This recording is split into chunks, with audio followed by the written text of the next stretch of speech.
de ayer, además de el comunicado oficial donde la Presidencia de la Nación anunciaba la salida de la OMS, también emitió un comunicado donde informaba que que el presidente Javier Milei había tomado la decisión de prohibir los tratamientos y cirugías para cambio de género en menores de edad, argumentado porque la ideología de género llevada al extremo y aplicada en niños por la fuerza o la coerción psicológica constituye lisa y llanamente abuso infantil. Los niños no tienen la madurez cognitiva necesaria para tomar decisiones sobre procesos irreversibles que en muchos casos implican la mutilación de órganos saludables y que son factibles de ocasionar infertilidad, problemas cardiovasculares y consecuencias catastróficas en la salud mental. Es por eso que países pioneros del cambio de género infantil como Reino Unido, Suecia, Finlandia y recientemente Estados Unidos están dando marcha atrás, prohibiendo que los menores puedan someterse a estos procesos. Por otro lado, en línea con el combate frontal al extremismo de género, el presidente de la Nación también decretará que el alojamiento de los detenidos carcelarios se determinará según el sexo registrado en el momento del hecho delictivo, para evitar que cualquiera pueda usar la excusa del cambio de género para pedir un traslado de la cárcel en la que se encuentra. Bueno, a uno de los fragmentos de lo que comunica precisamente el comunicado oficial de la Presidencia de la Nación, totalmente un comunicado aberrante en términos de lo que publica, como por ejemplo que someter a menores de edad a la mutilación de órganos que sirven básicamente para la reproducción, dice, mutilación de órganos saludables y que son factibles de ocasionar infertilidad, problemas cardiovasculares y consecuencias catastróficas en la salud mental. O sea, así lo dispone el gobierno nacional. Un día, esto lo decretó ayer, el día en que se conmemoró un nuevo fallecimiento de Loana Berkins, una activista travesti pionera en la lucha por la identidad de género y que, bueno, dio sin lugar a dudas las bases para que se promulgara en Argentina, por ejemplo, la ley de identidad de género. Pero para que nos cuente más detalles sobre qué implica en la sociedad este comunicado y cuánto retroceden estos dichos de la presidencia en la sociedad, vamos a dialogar con la doctora Mercedes Reina, quien es integrante del Observatorio de Derechos Humanos de la Universidad Nacional de Río Cuarto, titular de la Comisión contra Violencia de Género y Discriminación en la Facultad de Ciencias Exactas de la Universidad y miembro del Consejo Consultivo de Género en nuestra municipalidad. Le vamos a dar la bienvenida. Mercedes, buenos días, ¿cómo estás? Hola, buenos días, gente. Saludo a toda la audiencia. Bueno, estoy un poco sí, preocupada con esta situación actual que estamos viviendo.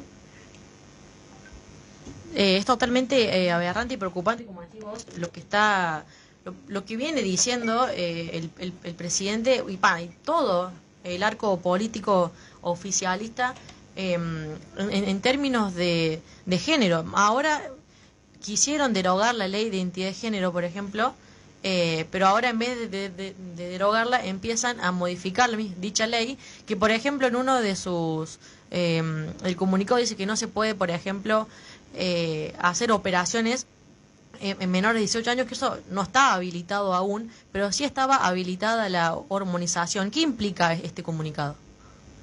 Lo que implica en primer lugar es que es una muestra del desconocimiento que el gobierno actual tiene sobre cómo se ejecutan las políticas públicas respectivas a género, en este caso de la ley de identidad de género, porque lo que son las infancias trans pueden comunicarse con equipos médicos que se dedican a la atención integral de la salud trans. Los niños no son sometidos a cirugías, ¿sí?, a mutilaciones como presenta el presidente. Lo que sí tienen acceso es a bloqueadores hormonales para poder detener el desarrollo de la pubertad, que precisamente es el desarrollo de los caracteres sexuales secundarios, que son conflictivos en el desarrollo personal, ¿sí?, pero tampoco tienen acceso a la hormonización, así directamente. Y recién a partir de los 16 años es que, con el consentimiento de sus tutores, pueden tener acceso a los bloqueadores también, a las hormonas y a la cirugía. Pero también habla de un desconocimiento básico de la ley, porque tenemos el artículo 26 del Código Civil, donde precisamente menciona que adolescentes entre 13 y 16 años tienen la aptitud para decidir por sí mismos aquellos tratamientos que no resultan invasivos ni comprometen su estado de salud o provocan un riesgo grave en su vida o integridad física. Entonces, también habla del desconocimiento que tienen a nivel científico. A mí no es algo que me sorprenda que hablen desde la burrada y desde la ignorancia, pero no tener asesoramiento de qué implica precisamente tomar bloqueadores, ¿sí? Es una de las medidas para poder frenar el desarrollo de la pubertad y que no implica un riesgo importante para la vida, ¿sí? Grave, menos para la integridad física. Al contrario, es una de las herramientas que permite la integración de las infancias trans a la sociedad, entendiendo que la niñez y la adolescencia son procesos complejos a nivel psicológico, conductual, de entrar a conocer cómo vincularse con el resto de la sociedad. Entonces, con una infancia trans que está precisamente transicionando su género, el desarrollo de los caracteres secundarios sexuales se vuelve un problema, ¿sí? Porque, por ejemplo, un varón trans empieza a desarrollar sus mamas y tiene la posibilidad de acceder a un bloqueador hormonal que evita eso. Una vez que se deja de tomar el bloqueador hormonal, prosigue la pubertad como nada.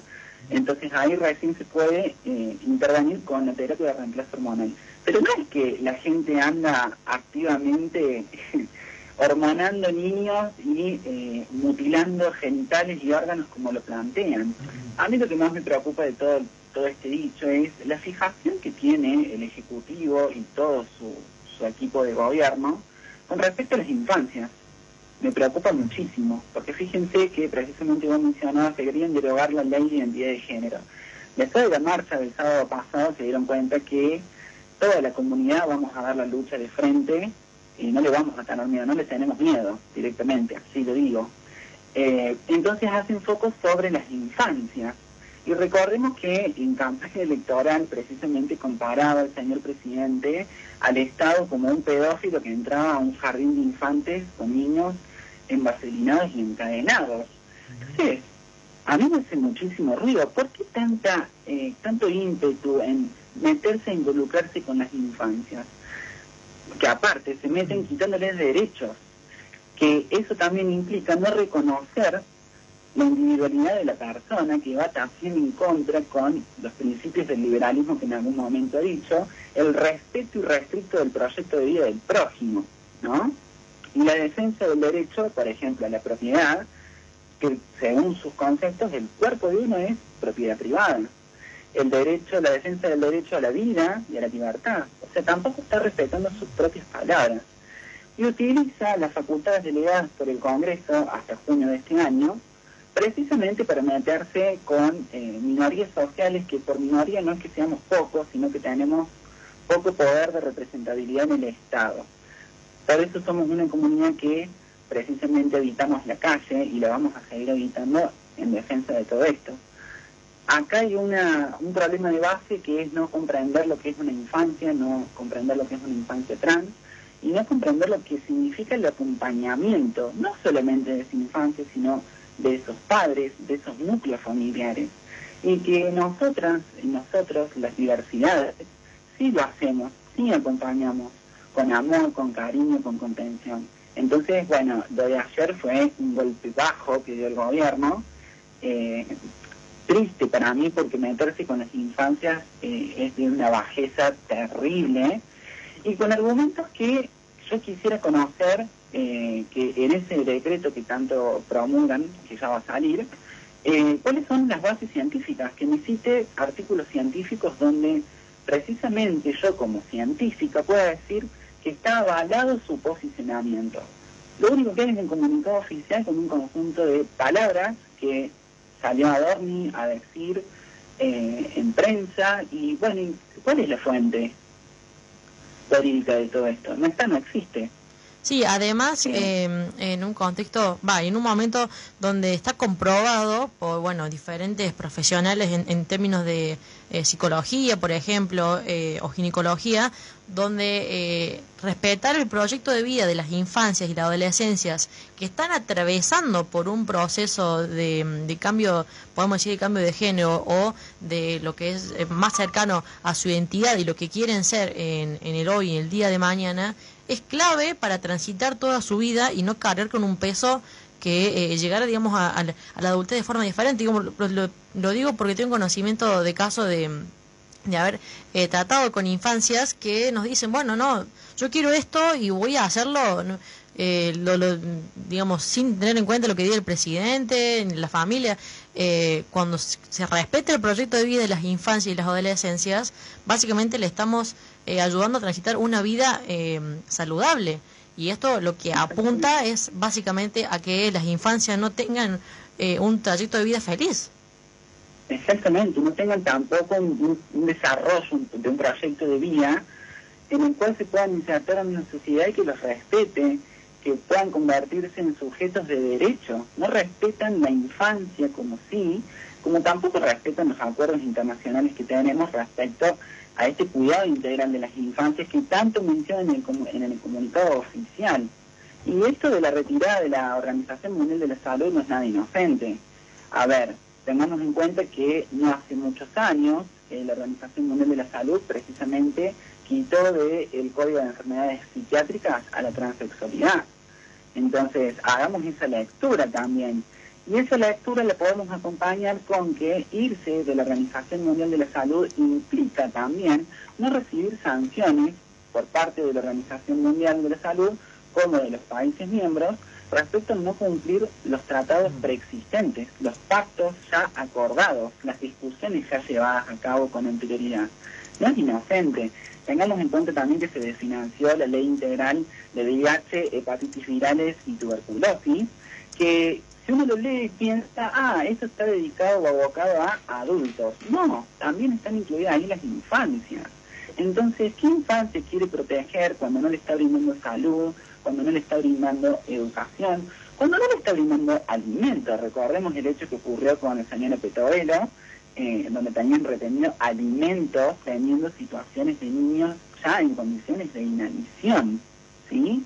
Entonces, meterse con las infancias me parece de una bajeza terrible, vuelvo a repetir, y no pensar en esto, que precisamente la transición, comenzarla durante la infancia, cuando lo siente, cuando lo percibe, y además tiene esa convicción y esa seguridad, implica que no pueda desarrollarse adecuadamente, porque yo hoy, que soy adulta, yo también transité una infancia trans, pero una infancia trans donde no había una ley de identidad de género, en donde yo no podía ser sujeta de derecho. En cambio hoy sí. Y al modificar la ley de identidad de género en este aspecto, le quita la posibilidad a la infancia trans de ser sujeto de derecho. Entonces, la mirada sobre este comunicado y sobre el decreto que va a salir al respecto, tiene que ser muy aguda, tiene que ser muy fina, porque no es así librado al azar. Y justamente vos mencionabas al inicio el decreto 6125 que salió sobre la modificación en los penales, que se va a impedir la posibilidad de solicitar el cambio registral de género, ¿sí? Por una cuestión de evitar abusos sexuales por personas que deseen hacer su cambio de identidad. Yo quisiera conocer las estadísticas de nuestro país, de cuántas personas han solicitado el cambio registral, en primer lugar. En segundo lugar, cuántas personas de las que lograron cambiar su identidad de género perpetuaron una agresión sexual, ¿sí? Dentro de un penal. Y por otro lado, conocer cuál es el número de cantidad de personas que, habiendo cambiado su identidad de género o no habiendo cambiado su identidad de género, sufrieron violencia de género y sufrieron abusos sexuales adentro de los penales. Porque acá no hay que desconocer, por ejemplo, la cantidad de fallos que hubo en nuestro país, en donde se dio lugar a que en diferentes penales se abriera un pabellón para personas trans, por ejemplo. Entonces, si tiene esta visión tan binaria de hombre, mujer, pene, vagina, bueno, entonces también contemplemos que existen mujeres con pene, hombres con vagina. Listo, hagamos un penal. Este decreto que largó y que atenta contra la ley de identidad de género, en realidad es un problema que se tiene que resolver desde lo penal y no desde la ley de identidad de género.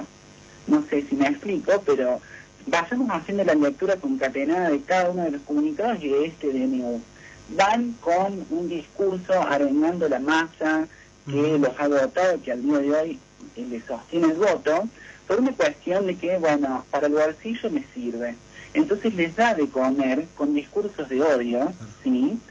Que esas personas que se comen ese discurso no son nuestros enemigos. Ahí es donde nosotros tenemos que salir a volver a mostrarnos que somos personas, que podemos crecer, que tenemos el derecho a poder desarrollarnos profesionalmente y laboralmente, y eso incluye a las infantes, de niños envaselinados y encadenados, porque hoy este señor es el Estado, este león que vino a comerse a todo el mundo es el Estado. Entonces se convirtió él hoy en día en ese pedófilo del que tanto habla. Por eso a mí me preocupa tanto que hable de tanto las infancias y se preocupe tanto, pero a la vez no las cuida. Tengamos presente también que quieren disminuir la edad de imputabilidad. Entonces, ¿cómo cuidas una infancia si vos a su vez querés disminuir esa edad de imputabilidad? Me parece una hipocresía tremenda. Pero bueno, las diversidades estamos atentas a esto y vamos a dar batalla a pleno, porque lamentablemente las infancias dependen de sus familias para poder defenderse, y también depende de nosotros, los adultos trans, para que estemos defendiendo sus derechos. Así como Loana Berkins, que nos dejó, nos permitió tener una ley que nos dio identidad, que nos dio la posibilidad de ser sujetos de derecho. Bueno, hoy es nuestra responsabilidad de pelear para que esa ley continúe, y continúe tal como fue escrita, porque en su momento se la escribió con una amplitud tan perfecta que incluso no se detalla que la identidad de género sea mujer u hombre, porque se comprendió que la construcción del género es totalmente social y además evolutiva. Por lo tanto, años después apareció la figura de, en el documento, del género no binario. ¿Sí? Entonces tenemos que defender esta ley porque es excelente. Y retomemos también que este proyecto de ley fue modelo a nivel mundial, porque no patologiza la transexualidad, como sí ocurre, por ejemplo, en Europa, del cual tanto se habla y se toma como ejemplo de que Europa va a derogar todos esos, no sé si acuerdos o bueno, cómo se manejan ellos. Bueno, tomaron nuestra ley de identidad de género como base para modificar los que tenían preexistentes, porque nos trataban de enfermas, de enfermos, y no lo somos personas que queremos vivir, desarrollarnos, estudiar, formar nuestras familias, tener nuestras parejas, tener nuestro trabajo, ¿sí? Entonces, hoy es momento de volver a encontrarnos, a unirnos, que nuestros vecinos vuelvan a entendernos como partícipes activos de esta sociedad, y que tenemos cosas para sumar a esta sociedad que son muy buenas, principalmente el amor. Fíjense que nuestras luchas siempre son desde el amor, jamás son desde la violencia. Así que bueno, no sé, bastante complejo sí. el análisis. Sí. Doctora, buen día. Yo le quiero consultar en ese sentido justamente. ¿Cree usted que este tipo de discursos, estas barbaridades, estas mentiras que desde el Ejecutivo se están diciendo constantemente son los límites quizás que la sociedad tiene que ponerle a este gobierno y no permitir que se avance más en ese sentido? ¿Cree usted que la sociedad va a poner ese límite a este tipo de barbaridades que se dicen? Muy buena tu pregunta y te respondo con una frase de Loana Berkins. Las que avanzamos fuimos las trabas, no la sociedad. Entonces, fíjense que desde que asumió este gobierno se han tomado un montón de medidas que han afectado a la sociedad. Recuerden en primer lugar a los jubilados, y la sociedad no salió a defender, no salió a levantarse y decir, no, esto es un montón. Entonces, espero, ojalá que esa sociedad se sume a nuestra lucha, pero yo no espero que toda la sociedad en su conjunto se levante. Por eso es nuestra responsabilidad volver a llamar a la sociedad y hacerles comprender que somos personas y que tenemos derecho a vivir. Y que ese discurso que están recibiendo, primero está cargado de odio, segundo está lleno de ignorancia, y tercero que se sacan la boca hablando de la ideología de género, y me encantaría que me consigan una bibliografía donde se defina qué es la ideología de género. Me encantaría poder leer ese libro, porque no existe. Así como el señor presidente lo propone, no existe la ideología de género como tal. Por eso el artículo 1 de la Ley de Identidad de Género fue pionero a nivel legal, judicial, legislativo, porque empezó a involucrar la palabra sentimientos dentro de lo que es la legislación, que hasta antes no se tenía en cuenta. Entonces yo creo que son esas pequeñas cosas que hay que volver a mostrarle a la sociedad, volver a enseñarle. Quizás nos hemos olvidado de cuáles fueron los procesos, cuáles fueron las luchas cargadas de sangre que tuvimos desde los 80 hasta el día de hoy para poder tener estos derechos y conservarlos. Y que con estos derechos no estamos haciéndole daño a nadie, absolutamente a nadie. Lo único que nosotros pedimos es que se respete nuestra identidad de género y que además, por la historia de nuestro país, que se nos respete que esa identidad de género tiene que ver con nuestras modificaciones corpóreas, con nuestros tratamientos hormonales, etcétera.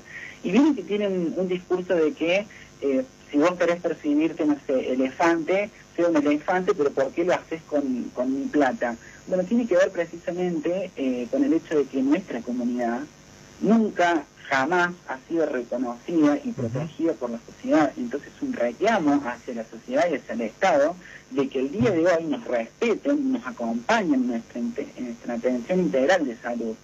¿Sí? Sí. No es simplemente un capricho que quiero que me lo paguen todo. No, no, no. Son políticas públicas de reivindicar derechos y de dar lugar a las personas trans que durante muchos años legalmente no existíamos y que por otro lado estábamos totalmente afuera de la sociedad, marginados básicamente en la prostitución.